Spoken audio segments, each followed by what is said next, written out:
All right, ladies and gentlemen, I'm excited, man. We talk basketball a lot, and who doesn't love college basketball? Let's be real about it. So this next guest right here has over 19 years of coaching experience at the Division I level. I mean, he's been at West Virginia, VCU, Georgia State, and Delaware, and that's just to name a few. The list goes on.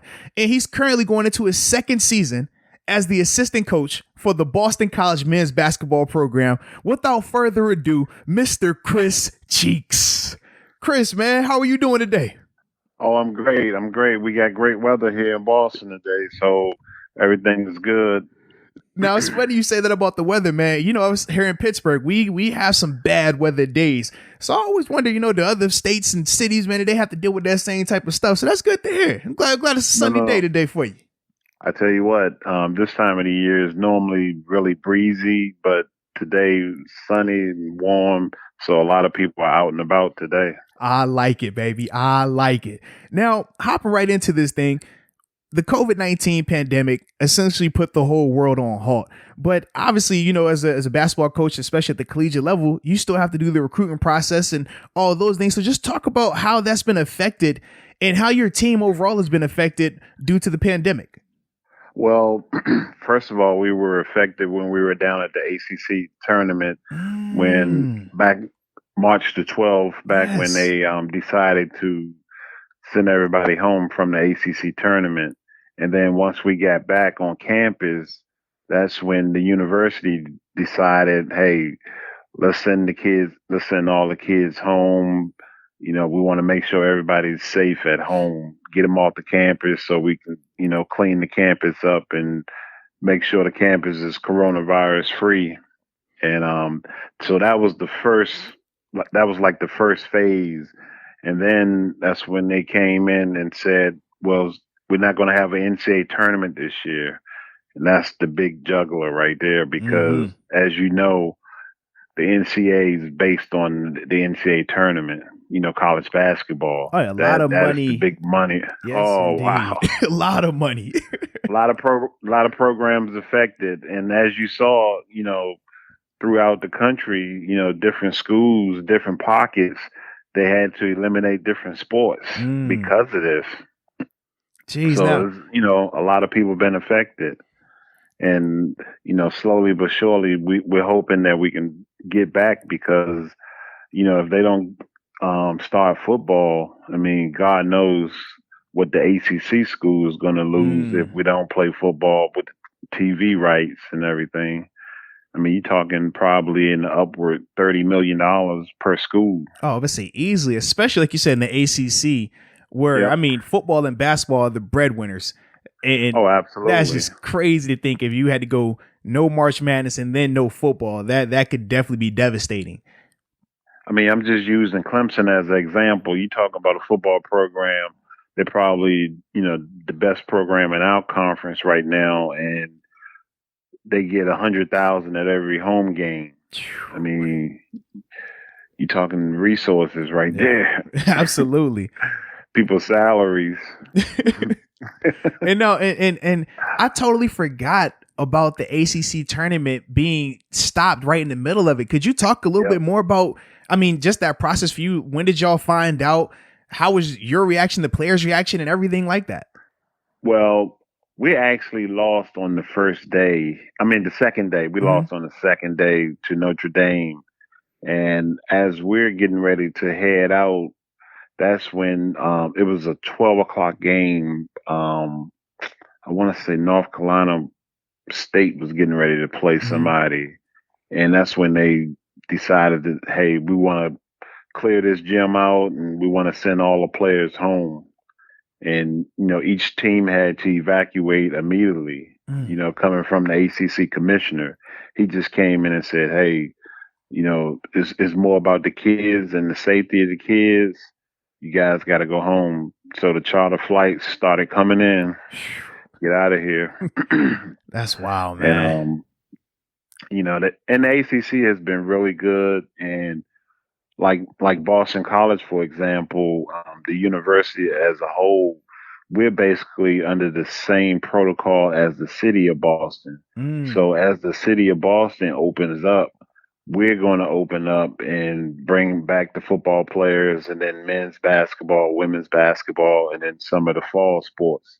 So we're going to try to follow the same protocol as the city of Boston because we don't want to bring the kids back to school and they just sitting in the dorms with nothing to do.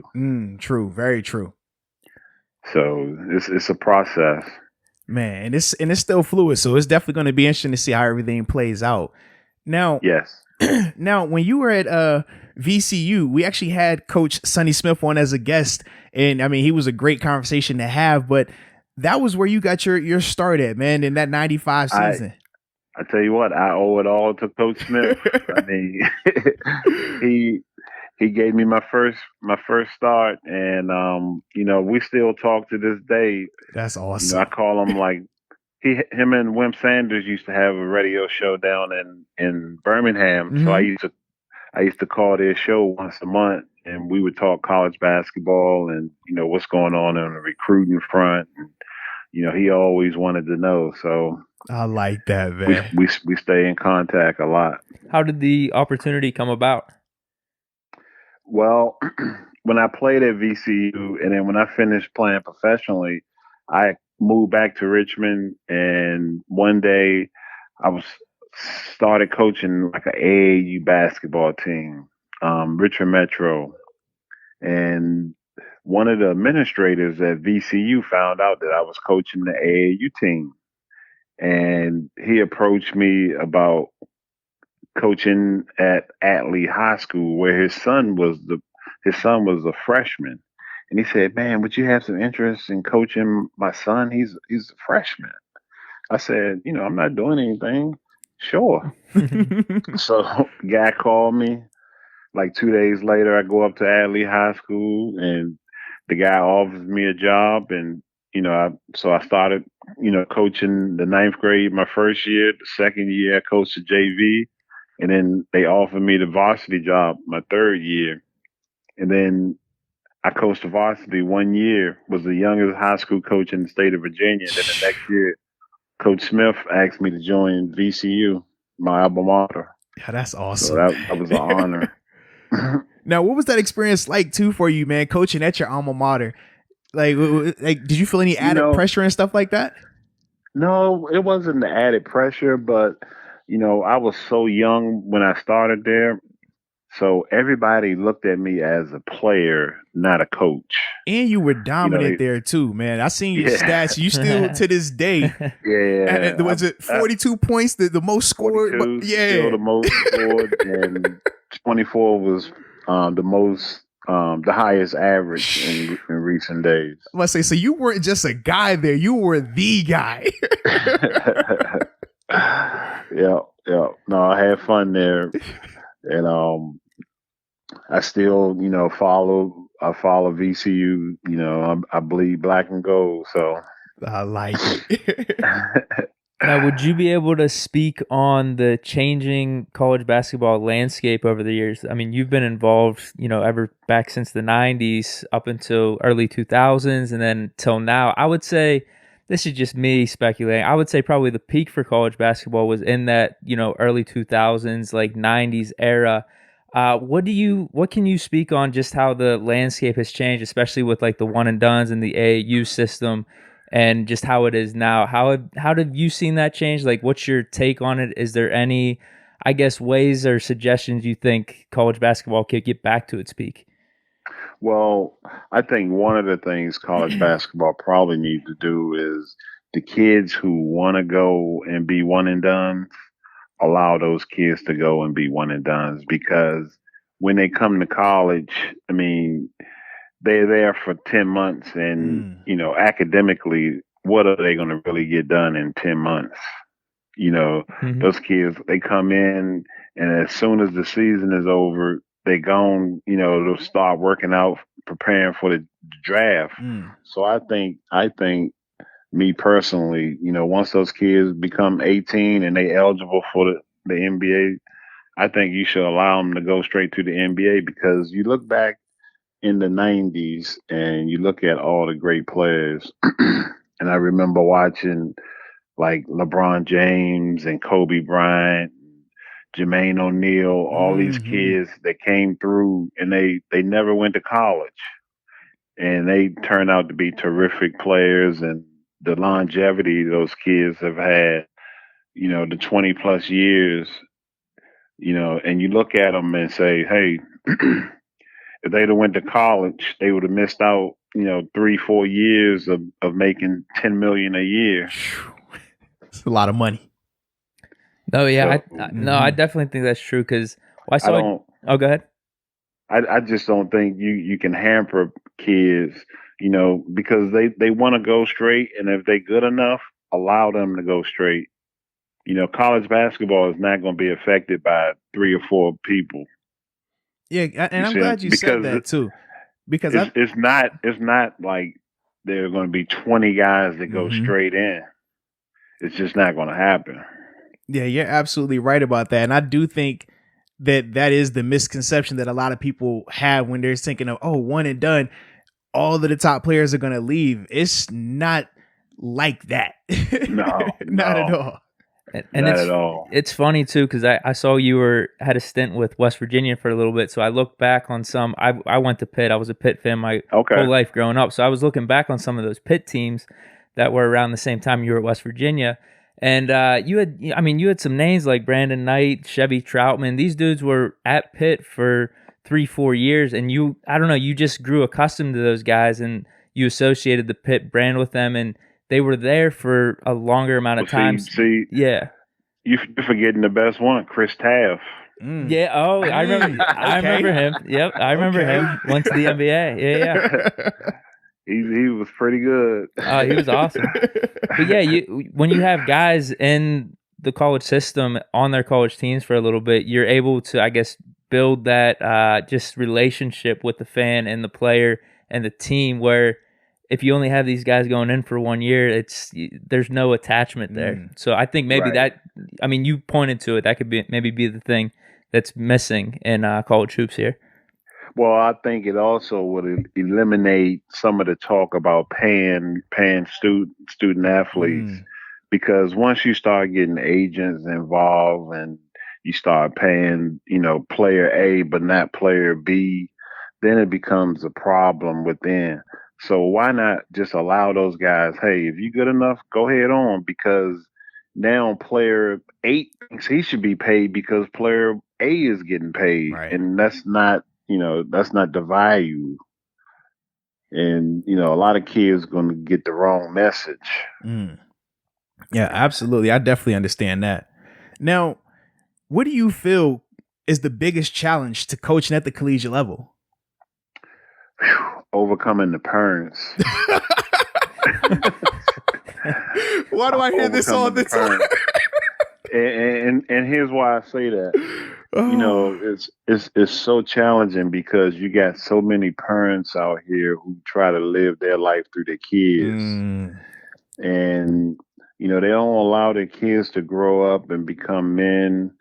And, when they drop them off at your school, they want you to do what they couldn't do in 19 plus years. They want you to start disciplining them now all of a sudden. But they haven't been disciplined for 19 years. So now we got to break them in. That's one of the big reasons why we try to bring the freshmen in the summertime, because we want to try to get them acclimated to the university. We want to get them acclimated to your rules and regulations, because, as you're a superstar in a little small town, you might not have to go to class as much as coming to Boston College, where, the academics are tough. You got to go to every class. And, the coaches, they can't spend, 10 hours a day tracking you and making sure you get to class. You got to be disciplined enough to go to class on your own. So it's kind of like initiation process. Now, have you had a biggest learning lesson? You talked about biggest challenge. Has there been some type of lesson that you've learned and maybe you've stuck with over the years that always comes to mind throughout your just coaching career? Probably my biggest learning lesson has been, when you're out recruiting, The kids who've been to 3 and 4 high schools, normally when they get to college, they're going to go to multiple schools. Really? Well, Mm. is that pattern early? Yeah, is that just based off a pattern the that they've already? That's a pattern that they're looking for the best situation. Well, you look at it, and what I call it is running from a challenge. Anytime they get challenged, they run. They got to run to a different situation and blame, somebody else instead of saying, "All right, I got a challenge ahead of myself. Bring the challenge on." They don't want to be challenged, so they run. That's why you look at the newspapers and you say, "Well, there's 2,000 kids transferring." How about, okay, player A beat me out, but I'm going to outwork him this summer, and I'm going to get better and beat him out. Absolutely. I mean, that's the way I was taught how to do it. See, you from the right era, baby, because I'm with you. I'm over here like, yeah, it was no option to transfer. It was, all right, you want to get your spot, you want that playing time, you better put that work in and beat them out. Yes. It's like, growing up in D.C., like when you went to the basketball court, it was so many people to come to the courts. You had to go out there and win. Yeah. To stay on the court, or you're going to be sitting for a couple hours. Yeah. So you learn how to be competitive. Absolutely. Now, you've coached at both major Division I universities along with some mid-major programs. So just talk about what goes into the thought process when you're deciding between the different styles of programs that you're going to coach at. Well, it all depends on the head coach and what his philosophies are. And, whoever the kids that you recruit, you try to facilitate your offense or defense accordingly to the kids that you recruit. If you got 10 gazelles out there, you want to be trying to press and make the game a little faster. If you got, 3 or 4 big plotters out there, you want to try to slow the game down. So it's according to your personnel. And now with the recruiting, I guess, face the way it is right now, like you talked about a little bit with the AAU, we talked about with the one and dones. How challenging is that sometimes, especially in the ACC? Because if you're at a mid-major, the players that you're looking for are different than at the ACC level. So how challenging has that become for you now? Well, the crazy thing about the ACC is every kid come to the ACC think they're going to play in the NBA until they walk on that court and they say, okay, I got a lot of work to be done. It is different. You talk about the best league in the world, man. Yeah. I mean, these kids, this ACC is pretty good. It's pretty competitive from team 1 to team 15. I mean, for decades it's been like that too, man. For decades it's been like that. I mean, when you think about the ACC basketball, you think about the SEC football. Yes, absolutely. I mean, it's a similar comparison. When you start talking about national championships and Final Fours, that ACC is always in the mix. Yes, sir. One of the teams, and it ain't always Duke or Carolina. Very true. You know what I mean? Yeah, but Virginia. A lot of UVA definitely a step up. I mean, you look at Florida State this past year. Florida State won the regular season outright. Absolutely, man. The ACC definitely is competitive, like you said, top to bottom. And it's just crazy when you, like you said, the different schools. I mean, 1 or 2 years is NC State making noise. You're just like, man, where did this team even come from right now? Well, I'll give you this right here. And you can probably look back, when Pittsburgh and Syracuse were in the Big East. Pittsburgh, Boston College, Pittsburgh and Syracuse, just take those two programs, for example, they were dominating in the Big East. Yeah. Those were probably two of the most prominent programs in the Big East. Looking back to DeJuan Blair, what was it? Oh, my goodness, Flynn. Johnny Flynn, like, man, they definitely had some guys. Like, it was crazy. No, Big East might have been back then what ACC is now when you combine like Georgetown, You had UConn at their prime too. There was some great, there was Carmelo, Syracuse as well. Yeah, there was at some point there was like 7 or 8 teams coming out of the Big East for, I don't know, it was like a 4 or 5 year stretch. It was just insane in like the mid 2000s. Well, 2 years ago we had 9. Yeah, no, exactly. Crazy. ACC's definitely got that right now, 100%. No, yeah. No, I mean, you look at last year. University of North Carolina finished where they finished. We'll probably never see that in history again. But just to think how good the league is. I mean, we're talking about probably 1, 2, 3 most prominent storybook program in the country. Oh, no question. Finished last. And it's crazy too to think like how something like that could happen at a UNC when you look at the success that they've had, and you always assume that they're going to have the best team. I mean, in terms of talent, top to bottom. So how could they fall off and have that type of season? I mean, well, they got the best of the best, but also, you know, I told anybody, you always one injury away. You know, you look at our team 2 years ago, we jumped out to 11-2 start, and Winston Tabbs tore his knee up, and it just changed the whole dynamics of the team. Yeah, I definitely see how that could happen. Yeah. Now I got a question. Averaging 15 a game. I'm sorry. Go ahead. No, I was going to say, now with the new image and likeness rule with the NCAA, where players and just student athletes can start profiting off their image and likeness, do you have any concerns with that? Is there anything about that, I guess, policy that excites you? Well, it doesn't excite me, but I also don't have a problem with it. If a kid, you know, let's use Zion Williams. If a kid like Zion Williams is lucky enough to market himself and profit off it, God bless him, you know. And I think he should be rewarded. I mean, you know, the jersey sales and, you know, stuff like that, those kids should profit off it. Yeah, we were talking about that last podcast. We definitely agree with that. Especially when we saw the whole like Reggie Bush and OJ Mayo being back reinstated with UNC. It just got that conversation back started again. Right. And you got to look at the NCAA rules. You know, these guys got the programs got in trouble, and now they implemented the same rule that these guys got in trouble for. I mean, it just don't make sense.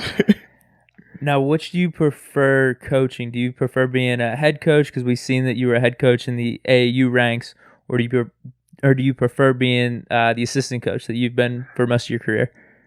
I mean, obviously, if I'm lucky enough to become a head coach, I would prefer to be a head coach. But you know, I like working for Jim Christian here at Boston College. You know, he's one of the best basketball minds in the country. I like that. Understood. Like that. Can't complain. No question. And now, just talking a little bit too, you talked about how you've coached in the AAU circuit. And we see, I think it was the DC Assault. I mean, you know, the amount of players that have come through there. How different of an experience is it for you coaching in the AAU realm versus your traditional high school or the collegiate vein? Well, the AAU, when you take a kid out on an AAU trip as opposed to a high school, you're taking them in front of 100 college coaches, as opposed to his high school team where he may see 5 college coaches come to a game the whole year. So, you know, these kids, they go to these AAU events and there's 100 coaches lined up on the baseline, on both baselines, you know, waiting to watch them play. So that gives those AAU coaches a lot of power, because that's what the kids want. They want to be recruited. They want to be seen. And these kids, they want that platform. And the AAU coaches are giving them the platform to play in front of these coaches, as opposed to the high school where we all know, you know, the high school coaches spend more time with the kids, but they just don't have the same platform. Gotcha. That's a lot of power. Gosh. Yeah. Now, you've had the opportunity also to coach in the NCAA tournament multiple times. So, I mean, and I want to say it was 2013 and 14 with Delaware, and then obviously in 95, 96 with VCU. So just talk about, man, what's it like coaching in March Madness? I tell any kid, it's the most incredible experience from the time that you get off the plane. Well, actually from the time you leave the school, because from the time you leave the school where, you're walking out to your bus and there's the marching bands out there playing and, the police escorts to the airport. I mean, it's just a different feel. And it's a feel that, every kid should experience it, because I mean, you want to show your kids, hey man, I was at the NCAA tournament and here's what happened. You want to be able to talk about those experiences. It would be like, when you play with the Steelers, you guys going to the playoffs. It's nothing like it. It's nothing like it. Nothing like it, man.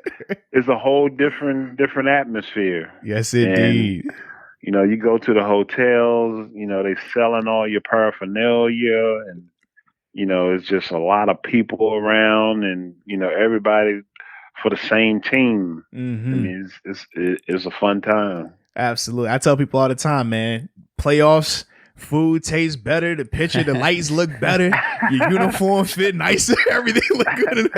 Check better. Absolutely. Check better. Everything is better with his playoffs, man. Everything. Yep. Oh, man. Oh, yeah. Yes, indeed. Now, going into this next season, man, with Boston College, what are a couple of things you're looking to accomplish? Well, we want to improve on last year, and the biggest thing with us has just been staying healthy. My 3 years here at Boston College, we've been hampered each year by one significant major player getting injured. And if we could just ever have all our guys on the court at the same time, I think we have a chance, take that next step. But we haven't been fortunate enough to keep everybody on the court at the same time. Okay. So that's probably key for us, is just staying healthy. I like it. And shoot, we could talk about that here in Pittsburgh. You saw how the Steelers were affected, man, when Big Ben got hurt. So that's right. We are with you 1,000% on health. And now we talked about just, how much you've been coaching, your different experiences, and how long you've been doing it. What's your favorite coaching moment of your career, though? Oh, probably. I got a really, really funny story. Nice, okay, here we go. So I'm working at West Virginia. It's my first year at West Virginia. And, Coach Catlett is a legend, back in West Virginia. And we flying out of Pittsburgh. We get down to North Carolina. And he asked me, he says, Coach, man, we got to find a great restaurant to go to. So, we call this guy tell us about this barbecue restaurant. It's a really famous barbecue restaurant. And, we go to the restaurant. And when we get into the restaurant, Coach Catlett, bless his heart, he see 4 old ladies on the right. It was 4 black old ladies on the right. They were all probably in the upper 70s. And he walks over and he says, hey, ladies, you guys mind if I take your tab? And the ladies was like, oh, thank you so much. Appreciate it. Thank you. So he, and then he goes to the opposite side where there's 4 white ladies, older white ladies. And he does the exact same thing. He goes over, he said, ladies, this is your lucky day. I want to take your tab. And they all, oh, Sonny, can I give you a kiss? Can I give you a hug? And I'm just sitting back and I'm like, man, Coach he's an unbelievable nice guy. So we finish our meal and we walk up to the counter and Coach pulls out his credit card and the guy says, oh, we don't take credit cards. Wow. Wow. Sick. Oh man. Luckily that morning I had took out some cash. Wow. Oh my gosh, I saved his butt. Yo, that's funny. That's probably one of the best stories ever for me. And so we get in the car and I tell his wife, oh, she is cracking up. Yeah, he was feeling big time, man. I got y'all, man. I'm gonna pay for this. I'm gonna pay for that. He, did a great deed for the day. I did a great deed. That's awesome. funny. I like it. I like it. Well, well, Chris, man, we definitely appreciate you taking some time out to get on the podcast with us, man. Definitely meant a lot to us. And we wish you nothing but the best, man, this upcoming season, man. So hopefully you guys stay healthy, man. Y'all get those things rolling, man, and stay safe, all right? I appreciate your time, and thank you guys, and good luck to you. No all right, problem. stay safe. Thank you. All right. Be blessed.